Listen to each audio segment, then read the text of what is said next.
Good morning, good afternoon, good evening. Welcome to this week's edition of the SMIE Consulting Midweek Roundup. It's Wednesday, April 12th, 2023. And this week, we're going to be answering 3 questions we've been hearing from international educators over the last 7 days. And as we do each week on the Roundup, we want to say a special shout out to those that are watching live on Facebook, YouTube, Twitter, or LinkedIn across our SMIE Consulting social channels, but also recognize those that are watching on repeat and taking in the information and our thoughts on these 3 questions of the day. But also those who listen to the audio-only podcast version. I want to say a special thank you to all of you who are making the Roundup a part of your regular international edification. And as we do each week, we take our 3 questions from the news stories we cover in the SMIE News Fit to Share newsletter that comes out each Monday at 9 a.m. Eastern Time, either through email form that you can subscribe to at our smieconsulting.org/subscribe website. You can enter your details, see the archive of past editions, and then get the weekly email, 9 a.m. Eastern, in your inbox every week. That'll cover top stories on social media and international ed news, and oftentimes where those two overlap. And that forms the basis of where we pull the questions we cover each week from themes of stories we see developing in each week's news. Some themes that we cover are variations on a theme that we see happening on a regular basis with new insights and potentially new information that changes implications for what we do in international education. And obviously we want to make the time here on Wednesday a chance to go deeper into those themes and questions and news stories to see how we can leverage these tools and these themes and questions and answers, hopefully, into what we do in international education. And like we said, we have the newsletter version you can get by email, but you can also, if you prefer LinkedIn to get your international ed news and social media news, we have a LinkedIn version that combined has over 1,000 subscribers in the international ed industry that are getting the newsletter each week. So we appreciate, again, you making us a part of your journey each week in our field. So let's get right to the first question. It is, how did international education respond to the Department of Ed guidance?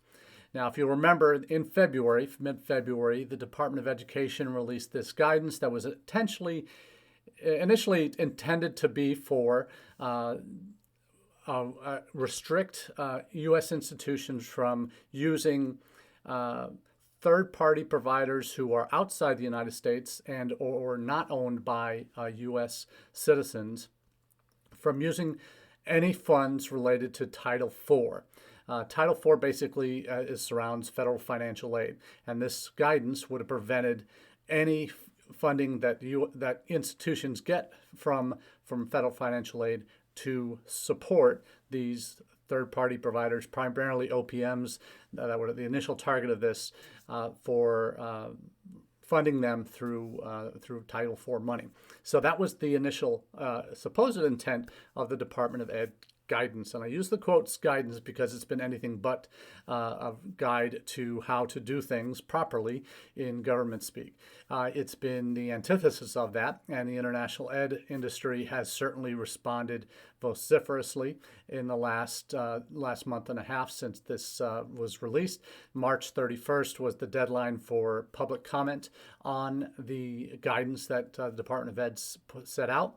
And there were early warning signs by the end of February, after organizations had a chance to read this guidance, that it sounded like it was a clearly poorly written and did not intend to have the consequences most international educators were seeing it could have if it were fully implemented. There was outrage initially from AIRC, the American International Recruitment Council, that saw the prohibition on working with or sending money from universities to pay agents overseas for students that they recruit for institutions. That was seen as a potential danger area if the guidance was fully implemented. You saw study abroad folks in international ed raising a fuss because that would impact most all relationships they might have with universities, where there would be funding sent to help pay bills for those students to attend study abroad programs, or even study abroad providers that are not U.S. based or owned by U.S. citizens. They would have been potentially in conflict with this new guidance. Could have extended to any third party that provides services to institutions in the recruitment or organization of study abroad programs or recruitment of students beyond agent relationships. So the impact on the international ed profession, if implemented, would be catastrophic. And rightly so. People have been saying, oh, it's just poorly worded. They really couldn't have intended to do that, because the Department of Ed has really kind of stepped up in the last couple of years, been a part of the joint statement on support of international education that State, Commerce, and Education signed off on a couple of years ago, and has since been renewed. They've been more active in international education issues, so it would seem counterintuitive that they would then put this guidance in place that would kind of sabotage, in effect, everything that U.S. institutions have been doing internationally for the last three decades. So, what is the response been from the international ed community? And it's fairly straightforward in terms of what the sector has all taken a unified stance on this. And there were 1,100 individuals and organizations responded as part of this call for public comment. There's a PI News article that provides a nice summary of all the various actors that have been a part of the conversation. ACE, as they usually do, NAFSA have all been a part of this as well, and drafting their own letters. And ACE warned that the redefinition of what universities could do with third parties abroad, if this guidance were fully implemented, that it could impact nonprofit organizations and foundations that assist low-income first-gen recruitment, retention and academic counseling, providers of clinical experiences for healthcare students, mental health providers, ed tech publishers, and high school agencies participating in dual or concurrent enrollment programs. So that's ACE's kind of niche there. Talked about what AIRC would have had problems with earlier, that RIT, as an example, said its 500 plus students projected to participate in study abroad annually would be impacted. That the University of California system Federal Governmental Relations Associate Vice President noted guidance would undo decades of work in creating study abroad opportunities that are accessible to all students in institution submissions. It could impact branch campuses of U.S. campuses abroad. It could impact that University of Melbourne in Australia said many of its students travel to the country with the support of U.S. financial aid. So that's, like I was saying earlier, U.S. financial aid implications. That was the whole main point of this Title IV prohibition on third-party providers. And it, again, seemed to be initially focused on OPMs, but the broader interpretation was taken to mean any third party that outside the United States that's not U.S. Owned by a U.S. citizen. So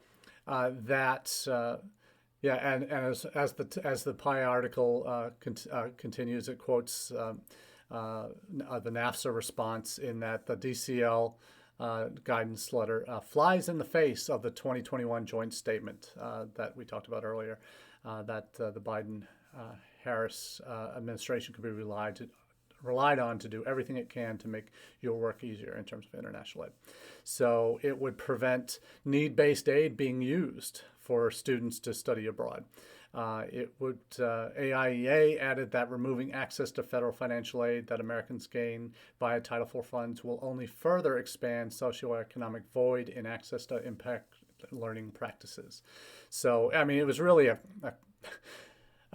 cluster F, if you want to talk about it in simplest terms. What I really appreciate about the NAFSA letter is that it really assails the guidance as well out of bounds of what you would normally expect, and actually calls it illegitimate in a lot of ways. It was a legitimate goal without a legitimate process or policy. That's the tag from one of their sections of their letter response. That while that the department has a responsibility, yes, to protect the interests of institutions, taxpayers, and students, NAFSA says we are concerned the DCL fails to meet this goal because it imposes new requirements through sub-regulatory guidance without input from relevant stakeholders through an appropriate procedure, and because it exceeds current law and regulations. Furthermore, as written, the rules of the DCL frustrate a goal of Title IV programs to provide greater educational opportunities to a broader swath of American students. The broad language of the DCL has created great uncertainty within the U.S. higher education community as it works to build back from the devastating losses to the international education during the COVID crisis. And they urge withdrawal of the DCL or indefinitely suspend its effective date because it really didn't go through the right processes as well. That the department's attempts, another header, the department's attempts to substantively change the definition of third-party servicer exceeds the scope, TPS they call it, the scope of the Higher Education Act and department regulations. So it basically is trying to bootstrap new concepts into pre-existing definitions. And that means what a TPS is, or a third-party servicer, not the TPS reports from Office Space, totally different than TPS. But certainly as their new definition causes more harm than good, which I think was the whole point of the TPS reports in Office Space to begin with. So we'll see where this goes, but based on the responses we're hearing from educators, international educators all over the profession, as we said in our social post this week on this guidance, on the response, there's nothing like a good federal poorly worded guidance to rally, a poorly intended guidance to rally our community together. But I certainly think International Ed has realized its mistake and will be probably redefining what the ultimate goal is, and allowing institutions any lead time that might need to be put in place to affect the change that any new guidance that with its intended targets certainly does seek to regulate. So we'll see where that goes. But hopefully the revised guidance, which will come hopefully in the next few weeks, will portray a more realistic approach to addressing a problem in the industry. And there certainly are problems with overseas providers, particularly in the OPM sector, in terms of promises made on costs, on credits, and all of those things in online courses. So we'll see where that goes. But certainly, hopefully, an ignominious end to this Department of Ed guidance letter. So let's move on to our second question of the day. How can we avoid making mistakes like the Department of Ed in international education on campus? And this is covering a couple of different articles I saw this week. One, actually an excellent resource, I think, from our colleagues over at IDP Connect in the United States, where they put out a piece that was based on the top 10 mistakes international admissions offices make and how to avoid them. And the list, they cover different areas of admissions, marketing and recruitment, and strategy and operations, and how they look at how we do international ed. So that was one of the first pieces I looked at. A second was for specifically senior international officers, kind of the mega IE international ed kind of focus folks on campus, and where they're working as there was an article, actually the headline of Karen Fisher's Latitudes newsletter last week, came out on Wednesday, was for senior international officers, new priorities and new challenges. And it talked about how that these, it was actually an interview with Ahmad Ezzeddine, senior international officer at Wayne State in Detroit. And this was This was an interview she did after, actually probably after AIEA in the AIEA conference in DC earlier in February. And he talks about, Ahmad does, in terms of the kind of working in the gray, that the work that universities do and particularly in international ed, impacts the world, and has to be that way. Now, in terms of the challenges that he makes clear in his response to the article, where the crises that come into play, and that the decisions that you have to make on the fly, really based on gut, really, than any necessarily sometimes any data that needs to be or can be assessed or in a timely manner before a decision can be made. The impact, he talks about the impact of COVID and other challenges. There's emphasis again now on enrollment and finances and maintaining support for all of these activities, both study abroad and inbound students' mobility, as well as internationalizing the curriculum and the campus, providing research opportunities for faculty and all of those exchanges that need to happen.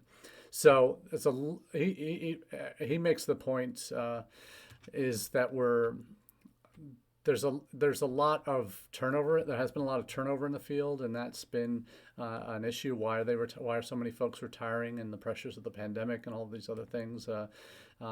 International being the first area to see cuts, oftentimes at institutions that aren't as fully committed, who are maybe just dipping their toes in the water and decide, well, maybe we did push the boat out too far. Let's step back. He talks about really the challenges in the field, the reasons why that being in their positions to do good in the world, to help address some of the world's challenges. That the hope that we can make it a better world, as Ahmad says in his interview.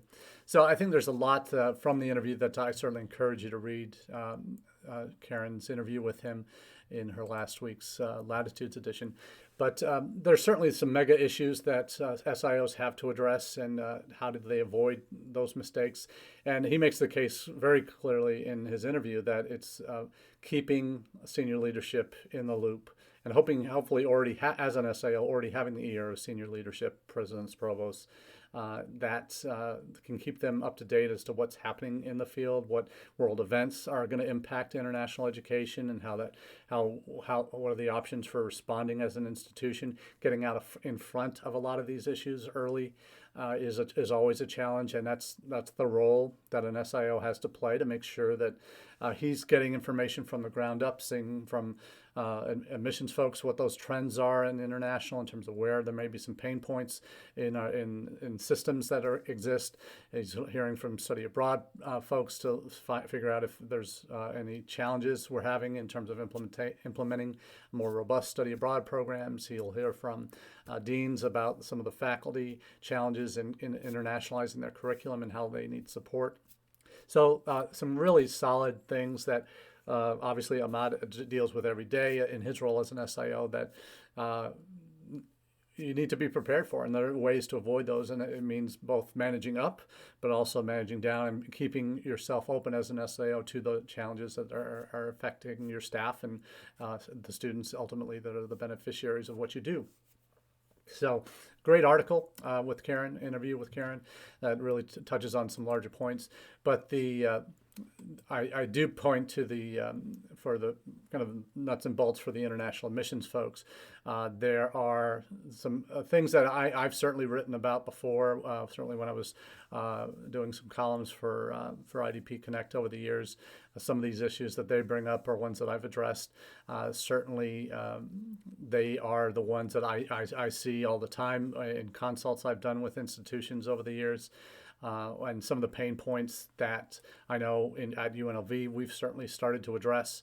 And one of those, the first mistake up on the board, taking too long to process admissions decisions. And I can't tell you how significant that can be to your overall success in enrolling students. Is if you have a deadline, or if you operate on rolling admissions and you make decisions as you get completed applications in your office, as we do at UNLV for undergraduates. If you are taking more than a month to make a decision when you're on rolling admissions, you are going to lose students as a result. If there are process problems, it could be that's mistake number one, taking too long to process decisions, to make decisions. Mistake number two is something that is also a real challenge and a barrier in a lot of places, having complicated, expensive, and time-consuming admissions procedures.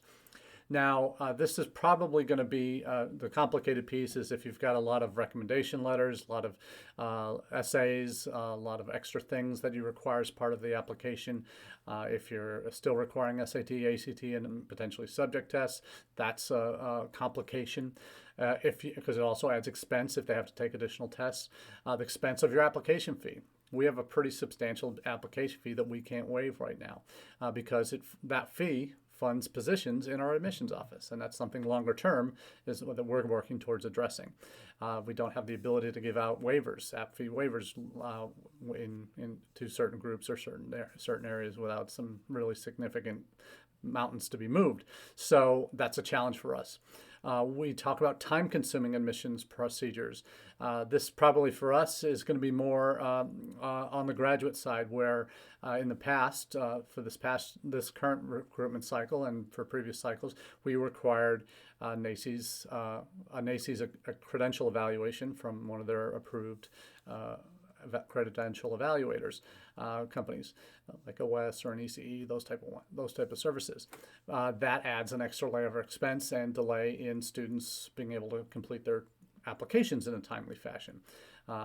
Each year we might have 100, 200 files that never complete because of that credential evaluation that's required. Again, for us, that's primarily on the grad level, and for out-of-country transfer undergraduates, where we would require an evaluation of transcripts from college-level work. So that's a mistake. Mistake three, not offering enough scholarships and financial support. In certain markets, you need to have some sort of scholarship money, and sometimes serious scholarship money, up to half of tuition, to be competitive in getting students from certain markets. And a lot of colleges don't have that or aren't willing to commit those kind of resources. On the recruitment side, some of the mistakes, they say, using a one-size-fits-all marketing approach. And this is, you've got the same posts that go out over all your social media channels to students that you hope to target around the world, but certainly miss a swath of the world based on which platforms you're posting on, time of day that you're posting on, all of the different things that you could do wrong in marketing and where you're marketing your content. Failing to leverage current international students and alumni. And this is an obvious one. Any institution I work with in terms of comm flows we put together, marketing content that we want to have available, I say you got to get your current student testimonials and them involved in whether it's videos, whether it's written testimonials that you can have translated, inserted into comm flows, having them available for online chats, doing all that, having the successful alumni, having their stories captured and then repurposed again in comm flows and marketing approach. That needs to be a piece of the puzzle. And then also not being available where and when students are looking. So it goes to timing again. It's not, you could have the best content in the world, but if it's getting out there at times of days when they're asleep or not online, then you're missing the boat there. On the operations and strategy side, relying on gut feelings and past experiences instead of data to guide recruitment strategies. And that's so important if you don't have data to back up while you're doing certain initiatives in certain countries, you're probably shooting in the dark. That you're taking on too much at once. And that's something that you learn over time, is that yes, I want to do this, I want to do this, I need to be there, I need to be here, but I need to go to this conference, I need to go to that conference. But you only have so many hours in the day, and you certainly don't have unlimited budgets. And when you try and do too much, you miss miss the end goal, and that's I'm trying to build something gradually over time to meet targets that are realistic and practical and achievable. That you operate in a silo. That's where you don't have the direct lines to the people that matter in other areas that can help support what you do and who need to know what you're doing and be advocates for you up the chain. And then not having a yield strategy in terms of, well, we've got all these admitted students now, so what's the follow-up? What are we doing next to make sure we're converting them through the pipeline to get them in the door for the fall? So all those are the 10 that IDPs Connects has outlined and goes into some detail on their in their most recent guide. It's a downloadable sheet article that you can get. So it's 17, 18 pages, so it's well worth a read. And as a resource, I would certainly recommend having that on hand as you go through your day. Now let's get to that third question of the day, and it's a big one. What is the future of international student mobility? And no, we're not going to answer that in a Nostradamus sort of way today in terms of predicting that, yes, we're going to be have twice the number of international students in the U.S. in the next 7-8 years. I wish, and certainly if more institutions got their collective acts together and found ways to do international right, and including avoiding the mistakes that we just outlined in the previous question, and not having government guidance get in the way of things, and that's always can be a potential obstacle. What I think this question on the future of international student mobility, again, is looking more globally about internationally mobile students. We've seen reports that as of 2022 at least, there were well over 5 million students studying outside their home country. We know that that's doubled in the last 10, 15 years. So the pie of internationally mobile students has grown significantly and will continue to grow.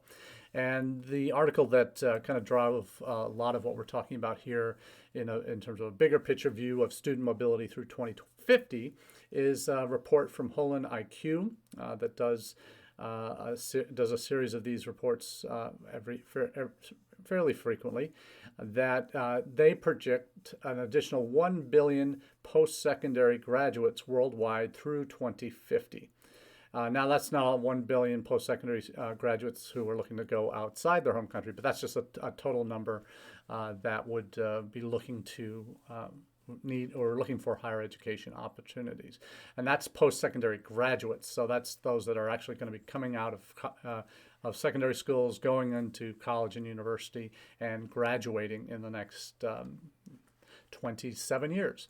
So there's clearly going to be a strong demand for higher education in the future through the next 27 years or so.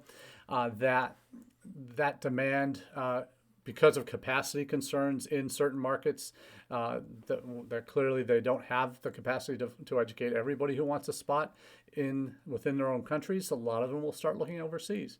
And that demand for overseas education will drive, obviously, students to explore overseas options.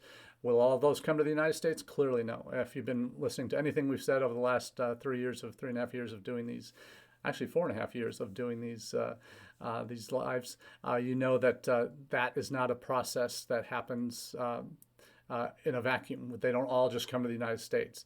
That global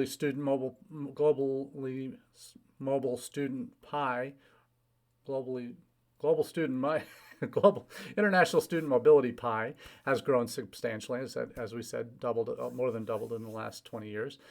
We see that pie, our percentage of the pie in the United States, we were a third of the pie back in the 90s.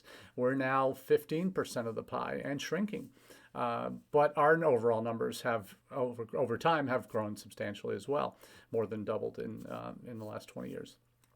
So what the Holon IQ report looks at, that looks at the demand for higher education, but it also looks at, I mentioned we're at about 6